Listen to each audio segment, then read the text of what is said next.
ఆదివారం సినీ నటుడు icon star Allu Arjun ఇంటి దగ్గర కొంతమంది దుండగులు ఇంట్లోకి ప్రవేశించి మెయిన్ గేట్ దాటి దాడికి పాల్పడిన ఘటన అయితే నిన్న సంచలనంగా మారింది.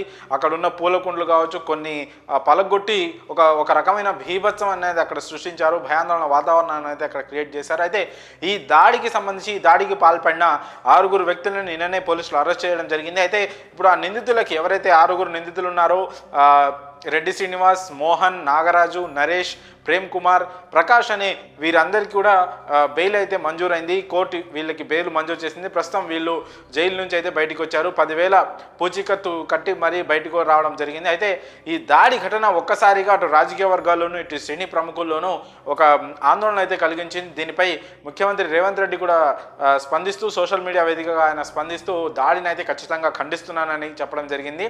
అయితే అల్లు అర్జున్ ప్రెస్ మీట్ పెట్టి అంతకుముందు సీఎం రేవంత్ రెడ్డి అసెంబ్లీలో మాట్లాడుతూ ఈ ఘటనపై అంటే పెద్ద స్థాయిలో ఉన్న వాళ్ళు హీరోలు తప్పు చేస్తే చర్యలు తీసుకోవద్దా, పోలీసులు చెప్తున్నప్పటికీ కూడా ఒక మహిళ ప్రాణం పోయిందని థియేటర్లోకి వెళ్ళి సదరు హీరోకి పోలీసులు చెప్పిన తర్వాత కూడా ఆయన చాలాసేపు థియేటర్లో నుండి మళ్ళీ బయటికి వచ్చి రూఫ్ టాప్లో నుంచి బయటికి వచ్చి చెయ్యి ఊపుతూ అభిమానులకు అభిమానం చేస్తూ ఇలా మొత్తం ఈ సంఘటన మొత్తాన్ని నేను అసెంబ్లీలో వివరించి చెప్పడం తర్వాత అంటే ఈ మొత్తం ఈ ఇన్సిడెంట్ తొక్కిసలాట జరగడానికి, ఆ మహిళ ప్రాణాలు పోవడానికి కానీ, ఆ బాలుడు ప్రస్తుతం ప్రాణాపాయ స్థితిలో ఉండడానికి మొత్తం ఓవరాల్లో సదరు నటుడి అల్లు అర్జున్ పాత్ర ఎంత ఉందనే విషయాన్ని అసెంబ్లీలో ప్రస్తావిస్తూ కూడా ముఖ్యమంత్రి రేవంత్ రెడ్డి మాట్లాడడం జరిగింది. సో ఆయన మాట్లాడిన తర్వాత అదే రోజు సాయంత్రం 7 గంటల ప్రాంతంలో అల్లు అర్జున్ అయితే ఒక ప్రెస్ మీట్ పెట్టడం జరిగింది. తనపై తప్పుడు ఆరోపణలు చేస్తున్నారు, నాకు ఆ రోజు ఎవరు పోలీసులు వచ్చి నాకు ఆ విషయం చెప్పలేదు, దాదాపు 24 గంటల తర్వాత నెక్స్ట్ డే నాకు ఆ విషయం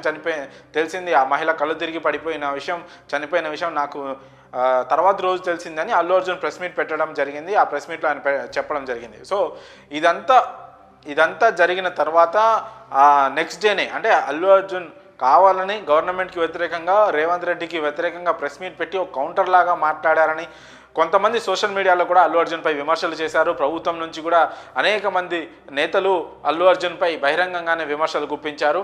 ఆ తర్వాత కొంతమంది అల్లు అర్జున్ ఇంటిపై దాడికి పాల్పడడం అనేది సంచలనంగా మారింది. దీనిపై దాదాపు అన్ని వర్గాల నుంచి ఖండన వ్యక్తమవుతోంది. ముఖ్యమంత్రి కూడా ట్విట్టర్ వేదికగా దీన్ని ఖండించారు దాడిని. అయితే ఆ దాడికి పాల్పడిన వారిని ఇమీడియట్గా పోలీసులు అరెస్ట్ చేయడం జరిగింది. అయితే వాళ్ళకి సోమవారమే బెయిల్ రావడంతో మరి ఈ కేసు ఎటువైపు పోతుందనే అనుమానాలు కూడా వ్యక్తమవుతూ ఉన్నాయి. మరి నిందితులకి 6 అల్లు అర్జున్ ఇంటిపై దాడికి పాల్పడిన 6 నిందితులకి బెయిల్ రావడంపై మీ అభిప్రాయాలను కామెంట్స్ రూపంలో తెలియజేయండి.